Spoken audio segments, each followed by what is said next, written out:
Hello friends, this is Himanshu from Dev advisory. और आज के इस वीडियो में मैं आपको एटीआर का यूज़ करके आप लॉजिकल स्टॉप लॉस कैसे लगा सकते हो, लॉजिकल टारगेट्स कैसे सेट कर सकते हो, एंड मोस्ट इम्पॉर्टेंटली आपकी जो पोजीशन है उसको मोस्ट साइंटिफिक वे में कैसे मैनेज कर सकते हो वो एक्सप्लेन करूँगा।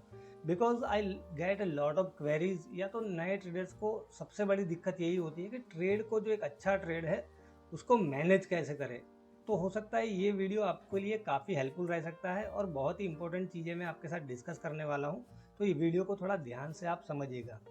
तो सबसे पहले एटीआर का हम बेसिक समझ लेते हैं, उसको ऐड कैसे करना है वो मैं आपको दिखाता हूँ। यहाँ पर आप इंडिकेटर्स में जाओगे, ट्रेडिंग व्यू का ये चार्टिंग प्लेटफॉर्म है।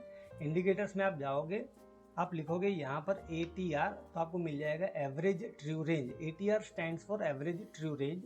उस पर आप क्लिक करोगे तो वो ऐड हो जाएगा। मैंने ऑलरेडी यहाँ पर ऐड किया हुआ है। और जब भी आप ऐड करोगे उसको, तो उसका जो बाय डिफ़ॉल्ट सेटिंग आएगा, यहाँ पर लेंथ आएगी, दैट इज़ 14। उसमें आपको कोई चेंजेस नहीं करना है, जो डिफ़ॉल्ट आता है वही ऐड करना है। अब ये लेंथ क्या है, एटीआर का जो बेसिक क्या है, वो मैं आपको समझा देता हूँ। सबसे पहली चीज़ ये है, एटीआर एक वॉलेटिलिटी बेस्ड इंडिकेटर है। और ये जो वैल्यू जब भी आप देखते हो एटीआर की, it is an absolute value. ATR को ट्रेंड और डायरेक्शन के साथ कोई लेना देना नहीं है, उसको खाली लेना देना है वॉलेटिलिटी से। पहली ये चीज़ आपको हमेशा ध्यान में रखनी है। नाउ, जैसे मैंने बताया कि ये एटीआर की वैल्यू जो है, इट इज़ एब्सोल्यूट वैल्यू। तो यहाँ पर कोई भी टाइम फ्रेम में आप जब एटीआर की वैल्यू देखते हो, ये डेली का चार्ट है टीसीएस का, और ये लास्ट क्लोजिंग जो है उसके हिसाब से ये दिखा रहा है कि एटीआर की वैल्यू है 56.48 टू बी वेरी प्रिसाइज। तो इसका मतलब ये हुआ कि 14 पीरियड की लेंथ है, दैट मीन्स कि पिछले, ये डेली का चार्ट है, तो पिछले 14 दिनों की क्लोजिंग के हिसाब से, या तो पिछले 14 दिनों की मूवमेंट के हिसाब से, या तो पिछले 14 दिनों की जो कैंडल्स है उसके हिसाब से टीसीएस में एक दिन में हम 56.48 रुपीज़ का मूव एक्सपेक्ट कर सकते हैं। That is the point. ये एक बेसिक फंडा है कि पिछले जो 14 दिनों की कैंडल है, डेली का चार्ट है इसलिए हम बोल रहे हैं कि पिछले 14 दिनों की, या तो आप ऐसा भी बोल सकते हो कि लास्ट जो 14 कैंडल्स हैं उसके हिसाब से टीसीएस में कोई भी टाइम फ्रेम में एक कैंडल में कितनी मूव हो सकती है, दैट वी कैन एक्सपेक्ट। ये डेली था, अब हम यहाँ पर वीकली करके समझते हैं। तो ये वीकली का चार्ट है। लास्ट वीक का जो एटीआर है that is 137.72। That means TCS में ये जो वीकली कैंडल्स हैं, तो लास्ट 14 वीकली कैंडल्स के हिसाब से हम क्या एक्सपेक्ट कर सकते हैं, 137.72 पॉइंट्स। दैट मीन्स कि इतने रुपीज़ का मूव हम एक वीक में एक्सपेक्ट कर सकते हैं। और ये कोई भी टाइम फ्रेम में आप उसको चेक कर सकते हो। Let's say we are using 5 minute time frame, तो 5 मिनट की टाइम फ्रेम में हम यहाँ पर देखें तो एटीआर की वैल्यू आपको दिखा रहा है 6। दैट मीन्स कि 5 मिनट की टाइम फ्रेम में एक कैंडल के अंदर, दैट मीन्स कि एक 5 मिनट के टाइम फ्रेम में उसके अंदर टीसीएस में हम क्या एक्सपेक्ट कर सकते हैं, 6 रुपीज़ का मूव आ सकता है। और जैसे मैंने बताया आपको कि एटीआर को ट्रेंड और डायरेक्शन के साथ कोई लेना देना नहीं है। जब भी एक ट्रेंड आएगा वो ऊपर की साइड में भी हो सकता है, नीचे की साइड में भी हो सकता है। यहाँ पर देखिए कि एक ट्रेंडी मूव था, तो एटीआर की वैल्यू क्या हुई थी, यहाँ पर धीरे धीरे बढ़ना स्टार्ट हो गई। फिर मार्केट जब रेंज में स्टक हो गए हैं, यहाँ पर आप देखोगे एक रेंज बना दी थी टीसीएस ने एक ट्रेंडी मूव देने के बाद, राइट। तो एटीआर की वैल्यू आप देखोगे धीरे धीरे गिरने लगी थी। और इस कैंडल पे हम रखे तो एटीआर देखिए 9.5 का था, और यहाँ पर जब रेंज नैरो हो गई तो आप देखिए ऑलमोस्ट आधा हो गया था। दैट मीन्स कि एक रेंज जो है वो नैरो हो गई थी। तो यहाँ पर आप क्या एक्सपेक्ट कर सकते थे कि टीसीएस में 5 मिनट में हम एक्सपेक्ट कर सकते हैं कि एक 9.5 रुपीज़ का मूव आ सकता है। और यहाँ पर आप देखोगे दैट इज़ 4.77, और यहाँ पर 4.94। दैट मीन्स कि यहाँ पर 5 रुपीज़ का मूव हम यहाँ पर एक्सपेक्ट कर सकते थे। तो this is the absolute value. और जैसे मैंने बताया कि ट्रेंड और डायरेक्शन के साथ कोई लेना देना नहीं है। जब भी ट्रेंड डेवलप होगा या तो वॉलेटिलिटी बढ़ेगी तो एटीआर की वैल्यू भी बढ़ेगी। यहाँ पर ऊपर की साइड में था, एक एग्जांपल हम लेते हैं। फॉर एग्जांपल एक देखते हैं जी। तो जी का जो चार्ट है, 5 मिनट का चार्ट है, यहाँ पर देखिए कि ये था डाउन मूव, ये ट्रेंड डेवलप हुआ था यहाँ पर 5 मिनट की टाइम फ्रेम में। तो आप देखोगे ATR की वैल्यू फिर क्या हुई, धीरे धीरे बढ़ने लगी थी। तो ATR को ट्रेंड और डायरेक्शन के साथ कोई लेना देना नहीं है, पहली तो चीज़ आपको ये समझ लेनी है। दूसरी चीज़, it is a volatility based indicator, और यहाँ पर जो वैल्यू आती है it is an absolute value. अब यहाँ पर मैं आपको ATR की जो साइंटिफिक एप्लीकेशन है ट्रेड मैनेजमेंट के लिए, प्रॉफिट टारगेट डिसाइड करने के लिए और स्टॉप लॉस लगाने के लिए, वो एक्सप्लेन करता हूँ। जनरली क्या होता है, जो न्यू ट्रेडर्स होते हैं या तो अमेच्योर ट्रेडर्स होते हैं, वो क्या करते हैं, कोई भी जगह पे स्टॉप लॉस लगा देते हैं। तो उससे क्या होता है कि जो फेक आउट सेक आउट मूव होते हैं, जिसको हम बोलते हैं कि नेचुरल पुल बैक आता है, उसमें फिर क्या है कि वो निकल जाते हैं, दे गेट सेकन आउट, और जो ट्रेड है उसमें जो रियल मूव है उसके लिए नहीं खड़े रह सकते हैं, राइट, बिकॉज ट्रेड उनका मटेरियलाइज हो उससे पहले ही वो ट्रेड से बाहर हो जाते हैं, because they use tight stop loss. और टाइट स्टॉप लॉस का मतलब ये हुआ कि डेथ बाय 1000 कट्स, राइट। एक लॉजिकल स्टॉप लॉस नहीं होगा, आप टाइट स्टॉप लॉस रखोगे तो फिर क्या है कि वो स्टॉप लॉस हिट होने की प्रोबेबिलिटी बढ़ जाएगी। अब हम देखते हैं ATR का यूज़ करके ये सब चीज़ों को आप कैसे मिनिमाइज कर सकते। देखिए, हम ATR का यूज़ करेंगे और उसके बाद हमारा स्टॉप लॉस होगा ही नहीं, ऐसा नहीं है, बट आपका चांसेस बढ़ जाएंगे, आपके जो चांसेस है वो बढ़ जाएंगे कि आपका स्टॉप लॉस नहीं होगा और ट्रेड में आप रियल मूव के लिए खड़े रह पाओगे, right. This is the most scientific way to use ATR। तो मैं कुछ अब आपको उसकी प्रैक्टिकल एप्लीकेशन यहाँ पर एक्सप्लेन करता हूँ। तो हम TCS का जो डेली का चार्ट है उसमें एक लॉन्ग एंट्री करने के बाद आप ट्रेड को कैसे मैनेज कर सकते थे वो मैं समझाता हूँ। तो जब भी मार्केट एक रेंज से बाहर आता है तब आप एंट्री करते हो। इस तरह की मैं आपको एक एग्जांपल देता हूँ कि यहाँ पर देखिए TCS एक रेंज यहाँ पर ब्रेक की थी और ये रेंज का हाई था, यहाँ पर आप देखोगे 3242.55, ये जो हाई है ये कैंडल का। तो ये रेंज से जब बाहर निकला, यहाँ पर एक स्ट्रॉन्ग डायरेक्शनल मूव यहाँ पर दिया था। तो लेट अस एज्यूम कि यहाँ पर आप एंट्री कर रहे हो कि ये एक रेंज से बाहर आ रहा है, राइट। आपकी एंट्री अलग अलग तरीके से हो सकती है और ब्रेकआउट ट्रेडिंग जब भी करते हो ये मेथड आपके लिए बहुत ही यूजफुल रह सकती है, तो उसको ध्यान से देखिएगा। तो अब हम एक एग्जांपल ले रहे हैं कि आपने यहाँ पर 3241.55, दैट मीन्स कि 3242 में आपने यहाँ पर TCS में एंट्री ली है। तो आपकी एंट्री की डेट कौन सी है, यहाँ पर 3 अगस्त। 3 अगस्त को आप एंट्री कर रहे हो, तो आपका लॉजिकल स्टॉप लॉस क्या होना चाहिए, प्रीवियस डे का आप ATR की वैल्यू देखोगे। तो 2 अगस्त की कैंडल पे हम जाते हैं तो वहाँ पर देखिए 49.52, तो एक राउंड फिगर लेते हैं कि 50 रुपीज़ का ATR है। तो अब हम यहाँ पर देखिए कि जब एंट्री ले रहे हैं 3942 में और ATR की वैल्यू क्या है अगले दिन की 50 रुपीज़, तो इसका मतलब क्या हुआ, अगर आप 50 रुपये का स्टॉप लॉस रखोगे तो फिर क्या है कि वो हिट होने के चांसेस बढ़ जाएंगे, बिकॉज जो लास्ट 14 कैंडल से उसके हिसाब से TCS में 50 रुपये की मूव तो एक्सपेक्टेड है ही, तो वो उतनी मूव तो दे ही सकता है। तो 50 रुपये या तो 50 रुपये से कम का आप स्टॉप लॉस लगाओगे तो चांसेस विल बी हाई कि आपका स्टॉप लॉस हिट हो जाएगा। I am talking in terms of probabilities. तो हमें क्या करना चाहिए अब, ठीक है, लॉजिकल स्टॉप लॉस प्लान करना चाहिए। तो लॉजिकल स्टॉप लॉस क्या होता है, जो ATR की वैल्यू होती है उसका 1.5x या तो 2x, और मेरे हिसाब से 2x, दैट मीन्स 2 ATR का स्टॉप लॉस आपको लेना चाहिए। तो यहाँ पर 3242 में हमारी एंट्री हो रही है एट दिस पॉइंट, और 2 अगस्त का ATR था 50 रुपीज़। तो यहाँ पर हमारा इनिशियल स्टॉप लॉस क्या होगा, 3142, 100 रुपीज़ का स्टॉप लॉस। तो मैं यहाँ पर एक इनिशियल स्टॉप लॉस की लाइन प्लॉट कर देता हूँ इस तरह से, 3142, this is our initial stop loss. अब लॉजिकल टारगेट क्या लेना है आपको, आपको 2 ATR का पहला एक फर्स्ट टारगेट है, that should be your logical target, जो 2 ATR का मूव है, एंड 3 ATR का मूव आप एक सेकंड टारगेट पे ले सकते हो। ये एक मैं मेरे हिसाब से एक्सप्लेन कर रहा हूँ, यू कैन बी क्रिएटिव, आप फिर अपने हिसाब से ये चीज़ों को अपनी स्टाइल में क्या कर सकते हो कि यूज़ कर सकते हो। तो यहाँ पर हम इनिशियल जो टारगेट है 3242 में हमारी एंट्री है, तो हमारा जो फर्स्ट टारगेट रहेगा 2 ATR का move, that means 3342 this is our first logical target. तो यहाँ पर मैंने फर्स्ट लॉजिकल टारगेट लगा दिया एंड सेकंड लॉजिकल टारगेट हमारा क्या रहेगा, यहाँ पर 3 ATR का मूव। दैट मीन्स कि ये जब एंट्री ली तो 2 अगस्त का जो ATR था 50 रुपीज़ था। तो यहाँ पर हम क्या करेंगे, 3342 में हमारी एंट्री हो रही है एट दिस पॉइंट। ये हाई को क्रॉस किया तो 3242 को क्रॉस किया तो 3242 को क्रॉस किया तो हमारी एंट्री हो रही है वहाँ पर 3 ATR का मूव, राइट। तो 150 rupees, that means 3392। This is our second logical target.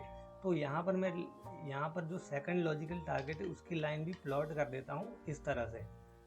अब आप ये पोजीशन को कैसे मैनेज करोगे वो मैं आपको एक्सप्लेन करता हूँ। तो हमारी एंट्री होने के बाद हमने स्टॉप लॉस लगा दिया, लॉजिकल फर्स्ट टारगेट आ गया, लॉजिकल सेकंड टारगेट भी हमारा यहाँ पर सेट हो गया। नाउ ये दिन क्लोज हुआ तो अब हम क्या करेंगे, 3 अगस्त को इसकी क्लोजिंग आई है 3284.9, राइट। तो लेट्स से 3285 का यहाँ पर क्लोजिंग है। तो अब 4 अगस्त को आपको किस तरह से स्टॉप लॉस ट्रेल करना है वो मैं बताता हूँ। तो अब हम क्या करेंगे, ये जो क्लोजिंग है 3 अगस्त की, उसी दिन की ATR की वैल्यू लेंगे। तो उस दिन का ATR की वैल्यू क्या है, 51। अब आपको यहाँ पर दिखेगा, ये जो मैं कर्सर ले जाऊँगा जिस कैंडल पे, तो उसका ATR की वैल्यू आपको यहाँ दिखेगी। तो ये 3 अगस्त को जो क्लोजिंग आया था उस दिन के ATR की वैल्यू थी 51। तो अब हम क्या करेंगे, 4 अगस्त के लिए हमारा स्टॉप लॉस जो हो जाएगा, जो 3 अगस्त की क्लोजिंग प्राइस है वहाँ से 102 रुपये नीचे, 51 टू द 102, राइट। तो यहाँ पर हम क्या करेंगे, जो 3 अगस्त की क्लोजिंग है दैट इज़ 3285 माइनस 102 करते हैं 3183। This is our trailing stop loss. तो अब हम यहाँ पर ट्रेल कर देते हैं, ये ट्रेलिंग स्टॉप लॉस की भी मैं लाइन लगा देता हूँ 3183। This is our trailing stop loss. ये इनिशियल स्टॉप लॉस था, अब हम उसको ट्रेल कर रहे हैं, right. So 3183 is our in trailing stop loss. अब यहाँ पर देखेंगे, फिर इसी तरह से आप क्या कर सकते हो कि 5 अगस्त को भी मार्केट थोड़ा रेंज में ही था तो कोई ज़्यादा फर्क पड़ेगा नहीं आपके स्टॉप लॉस में। फिर जब ATR बढ़ेगा तब आपका स्टॉप लॉस ट्रेल होगा। और यहाँ पर देखिए कि आपका जो टारगेट था that was first target was around 3342, ये यहाँ पर हिट हो गया on this day. I think यहाँ पर 10 अगस्त को वो टारगेट आपका हिट हो गया। तो अब आप क्या कर सकते हो, यहाँ पर आपने जो पोजीशन बनाई थी ऑन 3 अगस्त उसका 50% या तो 70% बुक कर सकते हो और फिर जो सेकंड टारगेट है उसके लिए बाकी की पोजीशन को ट्रेल कर सकते हो। तो अब यहाँ पर 10 अगस्त को जब आपका टारगेट हिट हुआ, so let's say you are booking 70% position. तो आपने यहाँ पर 100 शेयर्स लिए थे ऐसा हम एज्यूम कर रहे हैं, यू हैव बुक्ड 70, यहाँ पर 70 शेयर्स आपने बुक कर लिए। Now you are holding 30 shares. अब 10 अगस्त को अब आप क्या करोगे, 11 अगस्त के लिए स्टॉप लॉस प्लान करोगे। तो पहले हम देखेंगे कि 10 अगस्त की क्लोजिंग क्या है। तो यहाँ पर आप देख सकते हो, यहाँ पर ओपन हाई लो क्लोज दिखाता है। तो ये जो 10 अगस्त को जब हमारा फर्स्ट टारगेट हुआ था उस दिन की क्लोजिंग वैल्यू है around 3334। So 3334 is the closing price. उसी दिन का ATR क्या है, 48.48, दैट मीन्स 96 रुपीज़ हम ले सकते हैं, या तो 98 रुपीज़ ले लेते हैं, या तो 100 रुपीज़ ले लेते हैं। चलिए यहाँ पर हम क्या करेंगे, सो -100 करते हैं। तो हमारा अब जो ट्रेलिंग स्टॉप लॉस हो गया वो क्या हुआ, 3234। ये जो क्लोजिंग प्राइस थी उसमें से हमने 100 माइनस की। सो अब हम यहाँ ये जो ट्रेलिंग स्टॉप लॉस था उसको ऊपर करते हैं 3234, राइट। तो हमारी जो बाइंग प्राइस थी उसके बिल्कुल पास आ गया। और अब देखिए यहाँ पर जो आपका सेकंड टारगेट था वो भी इस दिन यहाँ पर 13 अगस्त को वो टारगेट हिट हो गया। तो इस तरह से आप प्लान कर सकते हो। और सेकंड टारगेट होने के बाद भी आप क्या कर सकते हो कि बाकी की 50% पोजीशन बुक करके 50% ट्रेल कर सकते हो। दैट मीन्स कि यहाँ पर आपने 100 शेयर्स लिए थे 3242 में, यहाँ पर फिर आपने यहाँ पर 70 शेयर बुक कर लिए, यू आर होल्डिंग 30 शेयर्स। तो यहाँ पर 15 शेयर्स बुक करके बाकी के 15 को यहाँ पर ट्रेल कर सकते हो सिमिलर वे में। तो यहाँ पर आप क्या कर सकते हो अब कि ये आपका सेकंड टारगेट भी हो गया है, यहाँ पर भी आपको ट्रेल करना है तो आप किस तरह से कर सकते हो वो मैं आपको बता दूंगा। कि यहाँ पर हम क्या करेंगे, ऑन दिस डे 13 अगस्त को 14 अगस्त का स्टॉप लॉस कैसे प्लान करना है वो मैं समझा देता हूँ आपको कि अब हम क्या करेंगे। 13 अगस्त को जो क्लोजिंग था वो हम देखेंगे। तो क्लोजिंग क्या था 3463.40, तो हम ऐसा लेते हैं 3464 is the closing price, minus क्या करेंगे यहाँ से ट्रेलिंग स्टॉप लॉस के लिए जो 12 अगस्त का ATR की वैल्यू थी that was around 46.98, that means 47 है, तो 94 रुपीज़ का हमारा स्टॉप लॉस होगा।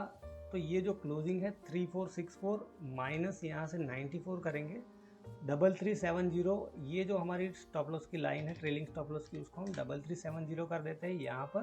तो आप देखिए कि यहाँ पर 3370 बहुत ही मतलब आपका जो इनिशियल परचेस प्राइस था उससे काफ़ी ऊपर आ गया। दिस इज़ द लॉजिकल वे। और आप देखिए कि यू आर कंटिन्यू, फिर इस तरह से आप पोजीशन को ट्रेल कर सकते हो जो रिमेनिंग पोजीशन है उसको। तो ये एक लॉन्ग का एग्जांपल देखा हमने। सिमिलरली एक शॉर्ट में भी इसी तरह का प्लान कर सकते हो।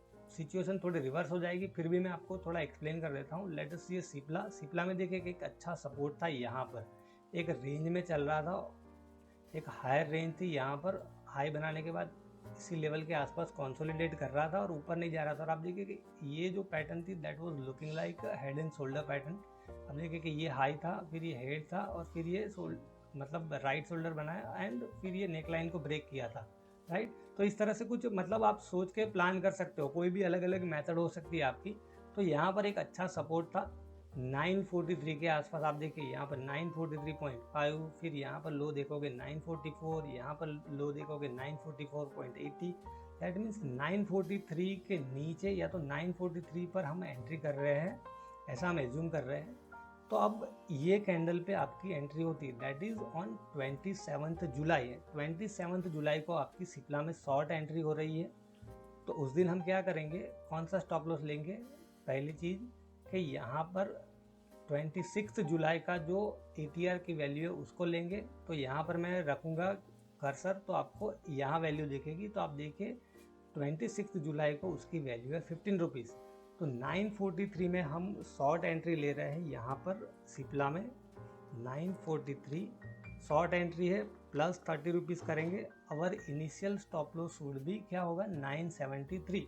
तो हम यहाँ पर रख देते हैं line 973, this is our initial stop loss. हमारा फर्स्ट टारगेट क्या होगा 943 माइनस 30 करेंगे हम, का मतलब 913, this is our first target. तो मैं यहाँ पर 913 this is our first target वो लगा देता हूँ। और यहाँ पर 3 ATR का मूव क्या होगा एट दिस पॉइंट, जो ATR यहाँ पर था 15, दैट मीन्स के 45 रुपीज़। सो हमारी एंट्री है 943 माइनस हम करेंगे 45, 898, this is our second logical target. So यहाँ पर 898 का सेकंड टारगेट हम प्लान कर देते हैं यहाँ पर। तो this is our first target, this is second target, this is our initial stop loss, this is our entry point. अब देखिए कि उसी दिन जो हमारा फर्स्ट टारगेट था वो अचीव हो गया।